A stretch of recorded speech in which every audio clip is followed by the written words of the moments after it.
Okay, we're live. Welcome back to the Hill of Roses, where we come once again to celebrate the best independent individual contributors to our movement to bring power to the people. With us today on the program, we'll be speaking with Mike Mineta, and we'll be talking to him about how, with Wolfpack, they're trying to fight to get corporate money out of politics. So stick around. We're going to be having a great conversation.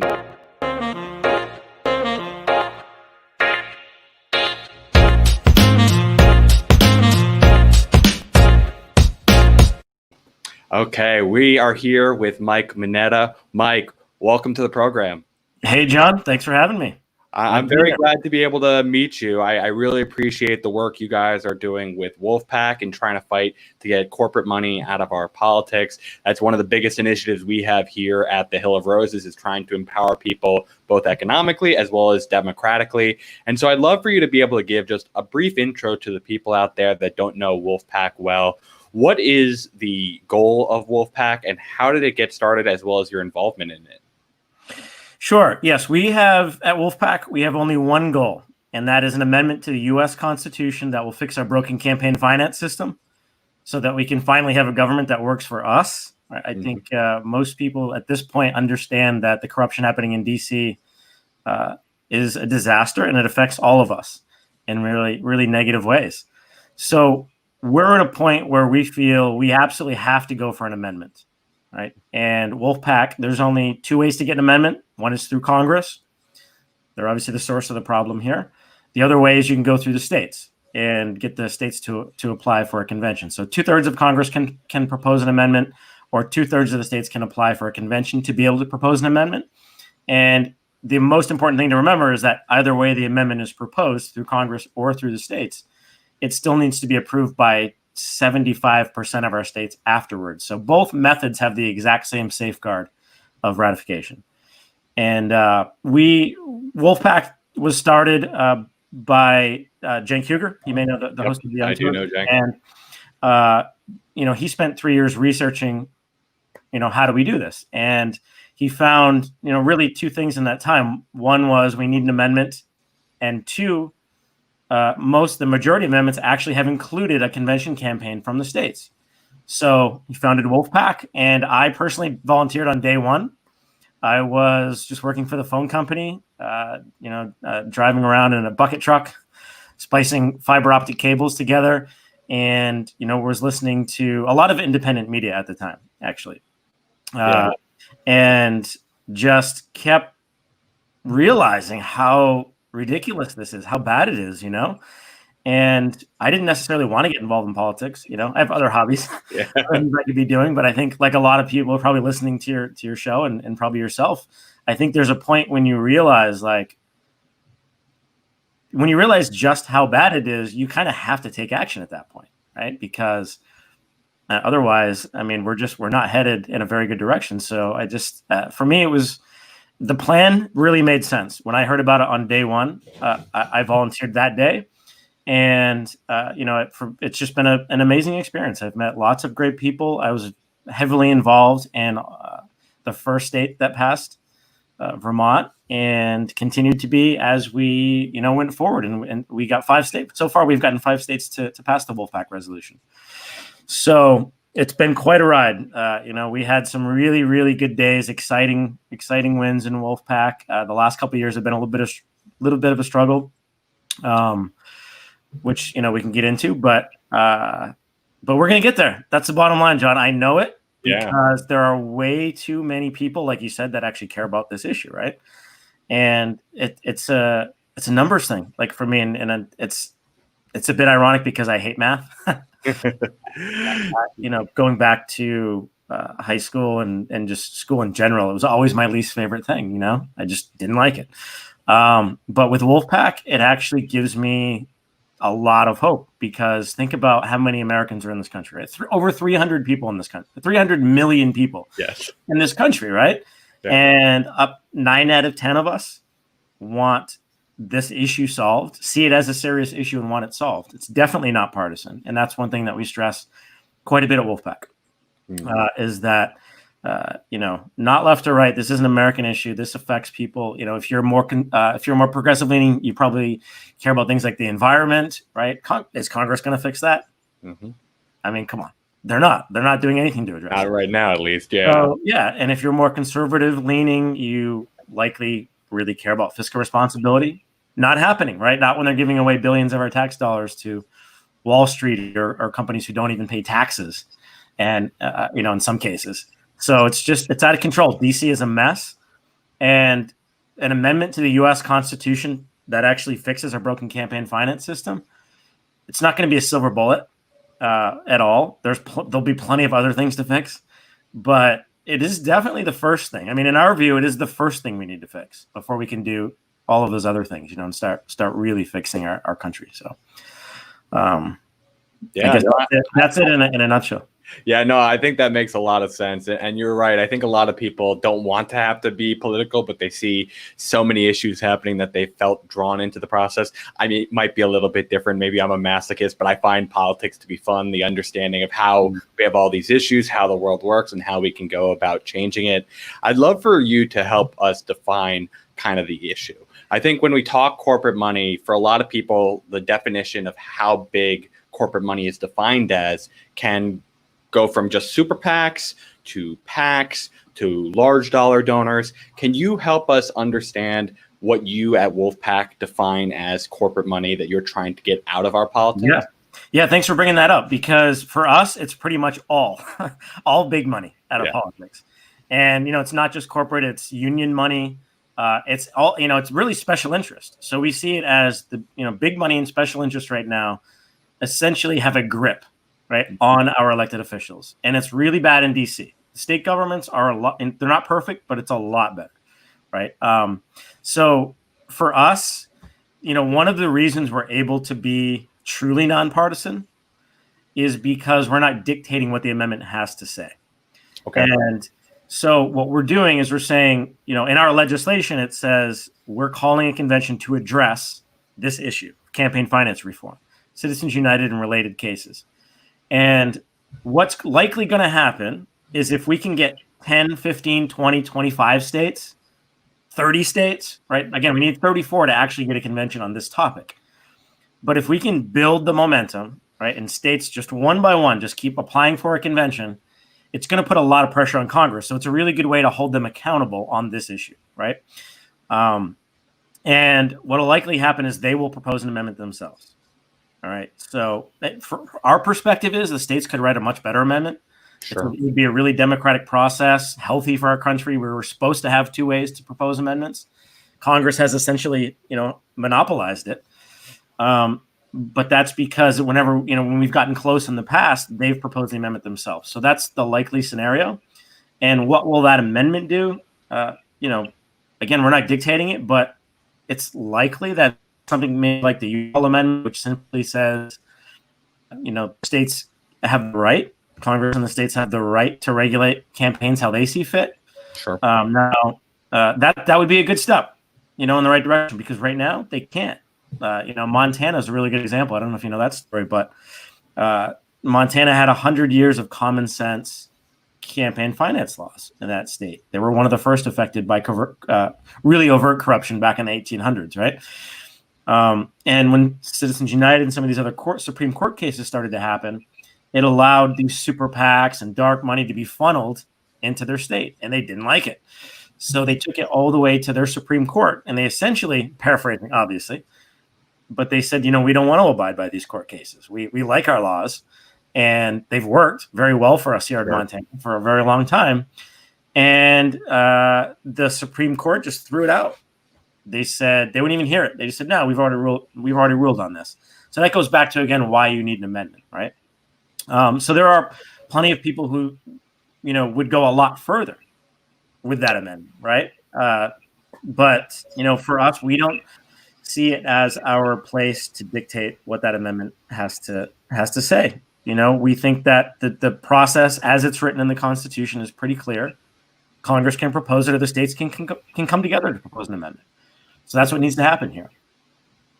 Yeah, so I would love for you to clarify that assumption. I know you've had experience, so you clearly have more data on the ground, but why do you think the path forward is through the states? Why have they been much more amenable to embracing this process? Because as we know, obviously not just the federal government is beholden to a lot of moneyed interest groups. This does still exist as an issue on the state and local levels as well. How have they been the better partners for you guys to be able to bring forward this convention strategy? Yeah, sure. The first thing that I would say is to anyone out there who's curious what the difference is between Congress and the states, I would ask you to go and try to get a meeting with both. um, so, good luck trying to get a meeting with a member of Congress, right? If you don't have $10,000 laying around. Trying to get all these guests, I can tell you, I know how tough that is. Yeah, it's tough. And even if you go through the effort and you put in and you're just really you're not backing down, right? You're going to get that meeting. Yeah. You're likely at the end of the day going to get a meeting with a staffer, not with a congressperson themselves, right? That's been my experience. That's what I've heard from a lot of people. Not to say that that's impossible, but it's pretty damn tough. State legislators, on the other hand, they will absolutely take your calls and meet with you. It may be difficult. It may not happen on the first call, but if you're persistent and you live in a state legislator's district, you will get a meeting. In almost every situation, again, it might take a little bit of follow-up and persistence, but it'll happen. They really do want to meet with the people in their districts. That's what's been the most eye-opening thing to me, is how responsive they are and how much they actually look forward to meeting with citizens. Because yes, there are lobbyists and the special interests have an influence in our state governments, right? It's there, but it's not nearly as bad. And they really look forward to seeing citizens walk, in the state house and go talk to them. I mean, I'll give you one example. When I was doing this, I'll give you two examples actually. Okay. Vermont was the first state that I ever went in to talk to legislators, and I didn't even realize that you could do it. And in fact, at the time, I wasn't even living there. I do now, but I wasn't at the time. I was living in New Hampshire, right next door. But somebody had done it before, and they just said, they're just willing to talk to people. You just walk in, and we did. And yeah, everybody in the building wanted to talk to us. It was great. It was amazing. I wish that was how the federal government worked too. Yeah, that makes a ton of sense. It was such an amazing experience, and then we'd go to a little tavern in Montpelier afterwards, and they would all be there, and the people in power. There was one time when I was snowed in, and it's called the Three Penny Tavern, snowed in a blizzard with, a lot of the most powerful legislators in Vermont and the governor, and sitting there just having a beer at the bar. That's been my experience. And of course that's Vermont. So they're not all like that. But then I went to California next. And I said, well, there's no way that I'm going to be able to have anything close to the same experience. Right. And, one of my first days there, I remember it was me and like 15 Wolfpack people, right? Wolfpack volunteers. And we wanted to try to meet the Senate president, right? Think about that for a minute. Yeah. Senate president, maybe third most powerful person in California, right? One of the, it's almost like a country, right? Yeah. And so at this point, I'm still pretty new to it. And I'm like, yeah, there's no way we're going to actually get to talk to him. And so we said, all right, well, we, figured out where he had a committee hearing. We walked over to that committee hearing, and there was nobody waiting for him. And so we said, there were some people at the door, watching and everything, kind of making sure everything was in order. So we said, hey, we'd like to talk to the Senate president. Is that okay? And they said, yeah, sure. We'll just wait out here. And I was blown away. I was like, damn, we didn't even set up a meeting or anything. We just walked right. And he did. He came out and he heard what we were doing. And there was 15 of us, and he walked around, he shook every one of our hands, and he said, thank you for doing this. He says, anything that goes to fix this problem, I'll do backflips for, is what he said. Yeah.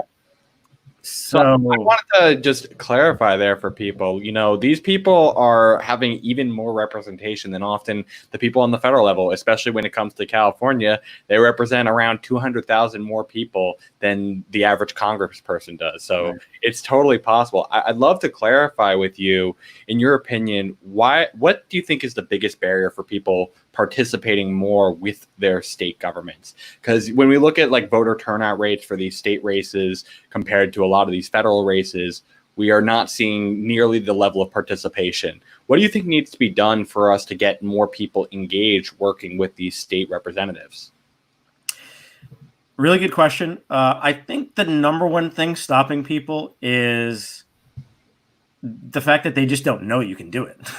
Right. It's in a lot of ways, it's just knowledge, because that's what we found at Wolfpack. When people come and volunteer, they don't realize that that's something that people do. Right. Like, and myself included. Like, I still remember the first call that I had with a state rep in New Hampshire on the phone. And I just remember thinking, like, who the hell am I, to call this rep and tell them about, how we should fix our government. And what I found was I actually knew more, even as a fairly new volunteer for Wolfpack. At the time, I knew more about the subject, and they were fascinated and really wanted to learn about it and talk more about it. So we ended up talking for an hour. At the end of the conversation, they were supportive. So I would say, number one, I think people just need to know that it's something that we can do, and we can go and testify at committee hearings. That's another thing I didn't know you could do.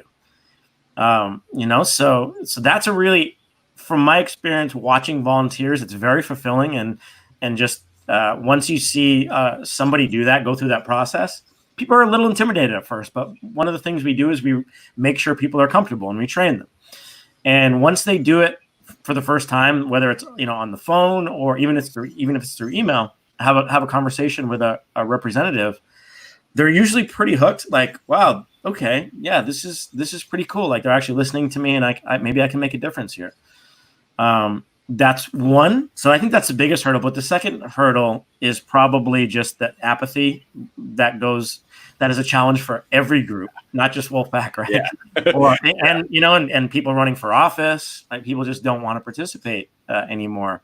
And that's a big challenge. And I think the thing that we need to do there is give people a real reason to participate, right? Which, again, like for me, I jumped at Wolfpack because I understood that if we carry this plan out, it will work. That's the beauty of it, right? So if we do this, if we amend our Constitution, and if we hold Congress accountable and we force them to propose an amendment on this issue, right, by saying, hey, if you don't do it, we're going to do it at the state level. We're going to have this convention and we're going to write the amendment, right?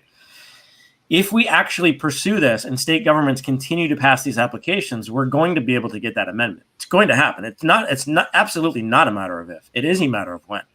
And that comes down to how many people come in and are willing to, volunteer or contribute. So that's, there are two ways people can contribute to Wolfpack. It's your time, volunteering on a state team, help us pass our legislation, get to know legislators. The other way is just chipping in a little bit. We're completely grassroots funded at Wolfpack, $10 a month, $20 a month. That's how we are able to hire staff, get our message out, travel. We have a lot. Amending the Constitution does take a lot of resources, and it's going to take a lot of resources. I totally agree. So I'd love to hear in your opinion. Obviously, you said it's passed in 5 states. I know you've talked to way more states than just those 5.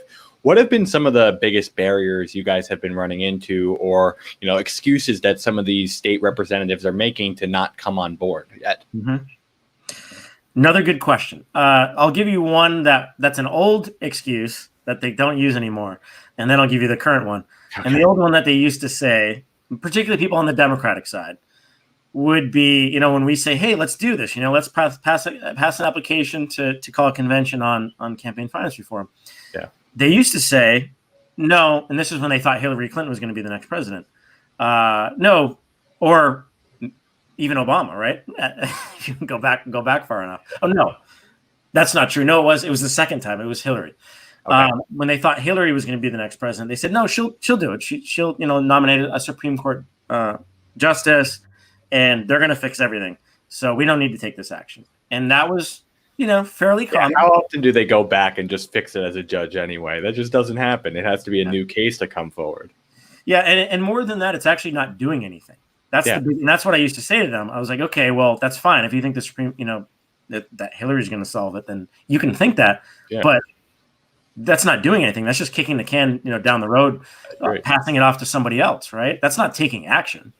And we're in a situation where we have to take action. We have to take a lot of action, bold action. This issue is really urgent. So that was something that I would say. And then the other one is, if you're familiar with the Article 5 convention process, you've probably heard the idea of a runaway convention, right? Mm-hmm. And that is our biggest challenge at this point. It shouldn't be, because it's a completely unfounded fear. but it is out there, and if you Google it, you may find that. And if anybody does have questions about, and let me just tell you what it is first. So the runaway convention theory, unfounded theory, is that if we have a convention, if we get 34 states to call a convention, and Congress says, okay, we're going to have a convention, that the delegates would get together and the whole Constitution is just up for grabs, and you can just rewrite the Constitution. And it's absurd. It's not a valid argument, but it's there. And I would encourage anyone who's curious to do your own research. And the first thing that I would do is just read Article 5 of the Constitution. It's very short, first of all. It's only a paragraph. And it's also extremely clear on the power of a convention. And it only has the power to propose. And again, just go and read it. It's amendments can be proposed by 2/3 of Congress, or the states coming together propose an amendment. Any amendment needs to be approved, ratified by 38 states afterwards. So you can't change the Constitution at a convention. You literally can't, according to the Constitution. So it's not constitutionally possible. It's not legally possible. It's not politically possible. And it's been studied extensively by really serious organizations.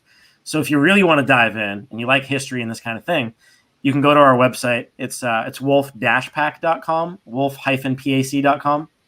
And under our About tab, there's a section called Resources. And we have these peer-reviewed reports linked in there. And it's the Department of Justice did a very thorough report, and that was under Jimmy Carter and under Ronald Reagan. So both DOJs. The Congressional Research Service has done 4 reports on the convention process. The American Bar Association, Harvard Law Review. It's 100% of peer-reviewed reports conclude that, 1, the states can limit a convention to a single subject, and 2, that there are checks on it, and that the idea of a runaway convention is unfounded. It's 100%. So the only time that you're going to find this idea of the runaway convention is in op-eds. And there's one group, unfortunately, Common Cause, that sort of has started this, and they've taken people out of context, actually, unfortunately, on this issue. And Lawrence Tribe is one of them, and Justice Scalia is one of them.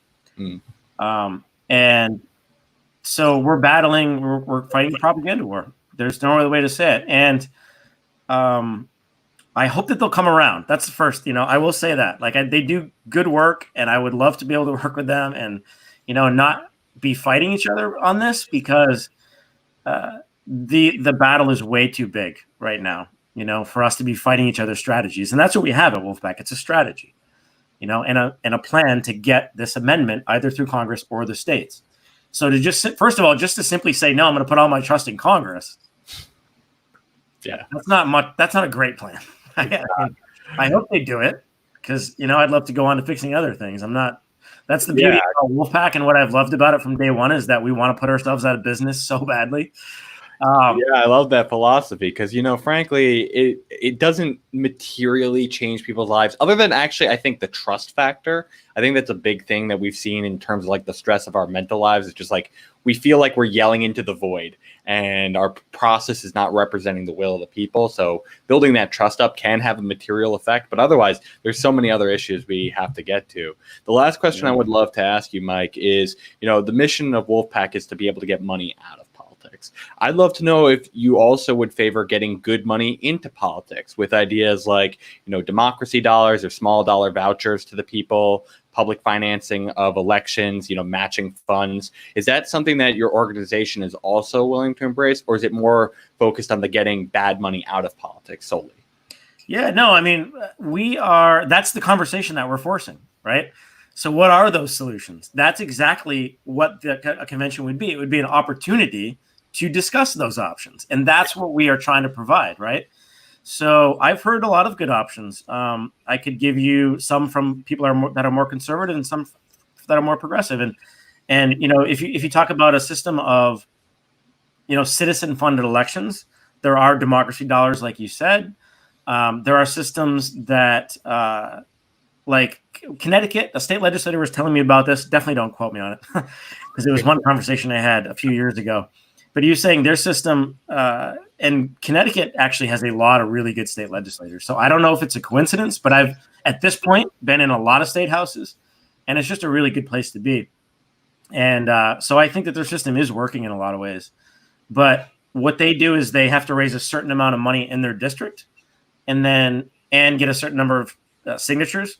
So let's say, and it's all scaled to the office that you're running for, right? Because you do need to be able to get your voice out there. So we can't ever really take money out. That's why we don't usually use the term get money out of politics, but I know everyone relates to it, so it's hard not to use it in certain circumstances. But yeah, people are going to have to get their voice out there. That's a reality. But in this case, it would be like, okay, so let's say you're running for state office. You have to raise $10,000 in your district or $5,000 in your district and get a certain number of signatures. And if you do that, you get a certain amount of money. Like it's a pool, right? And then, okay, so if you can reach that threshold, you'll get 50,000 if it's, you know, and don't quote me on that. I'm not giving you real numbers, giving you examples, hypotheticals. And although I don't know, I think I'm fairly close to what Connecticut has. And so then everyone would have the same amount to be able to, you know, run their campaigns, get their message out there. So it would put a lot of emphasis on getting out there and talking to people. That's how you're going to win in that kind of a system, right? And so that made sense, and a lot of them seem to love it, even from both parties. I know that there's problems with it, and I'm sure that people would disagree with me on that. But from what I saw, overall, it worked fairly well. And what he said was initially they got the money to start that program from like money that was in the seat cushions. He described it. So when people return bottles for recycling, the state has to keep a pool of money for that.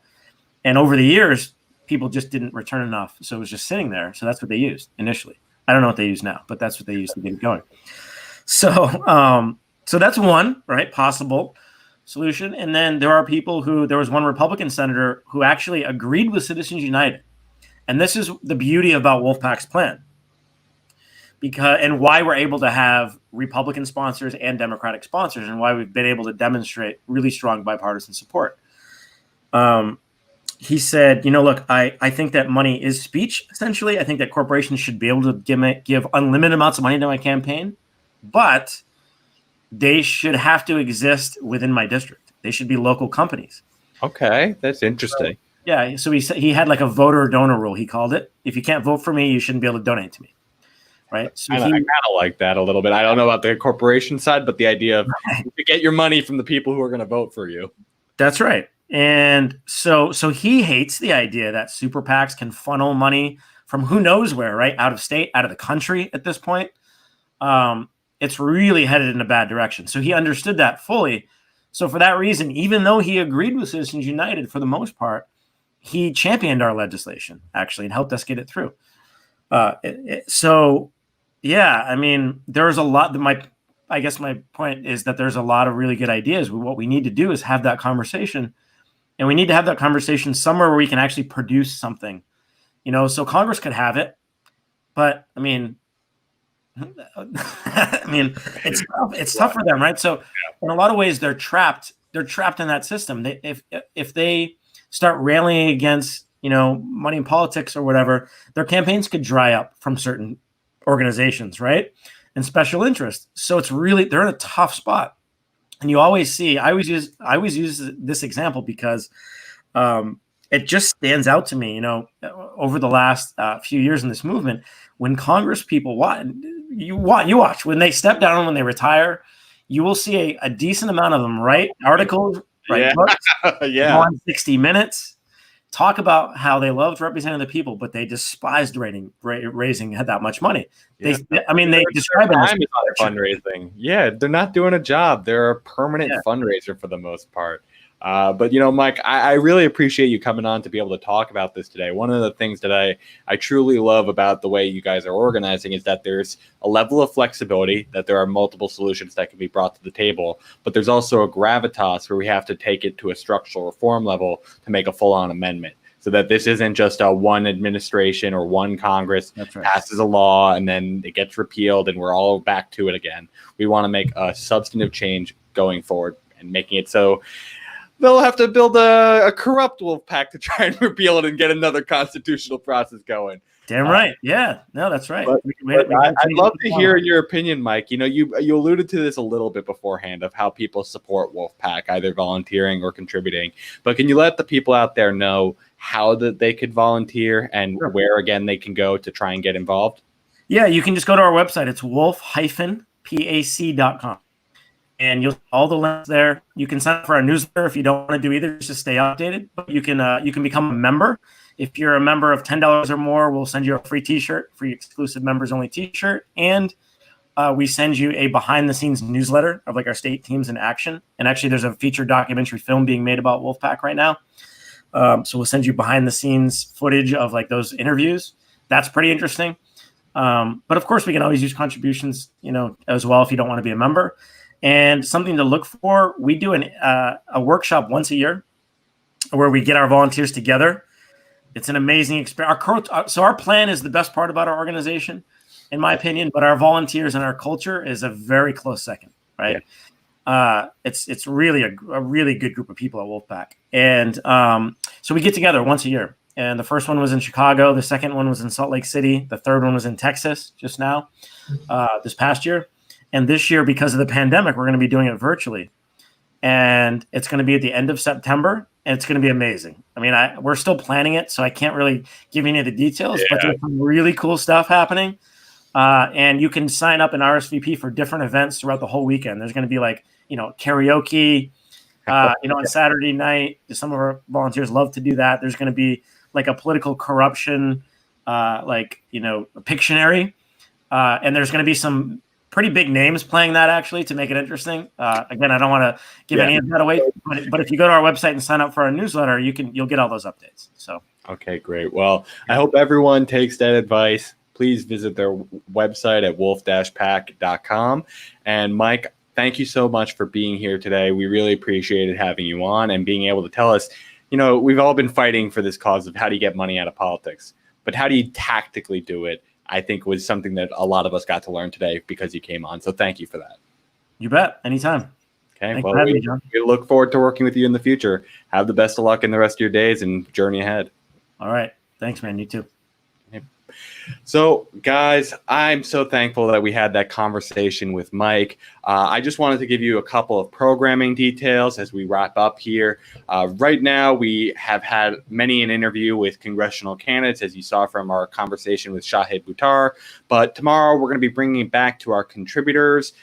Tomorrow, we're going to be speaking with Nelson Orta. He wrote a piece on the Rwandan genocidal reconciliation. So we look forward to talking with him then about that. Then on Thursday, we're going to be talking with Pajik KG. Her influence as a Yang Gang member in independent media is pivotal. And so we're going to be talking to her about independent media. And then on Friday, we're going to be talking with another The Hill of Roses contributor, Grayson Asbeth. He had written his own piece about how the worldwide protest had mostly failed. And so we'll be talking to him on that subject as well. So unlike what we had today, going forward, July and beyond, all of our episodes are going to be coming out at 9 Eastern time, 6 p.m. Pacific time. So we look forward to you all coming to our newest time. And with that being said, I hope everyone stays safe out there, as well as always, I hope you guys stay rosy.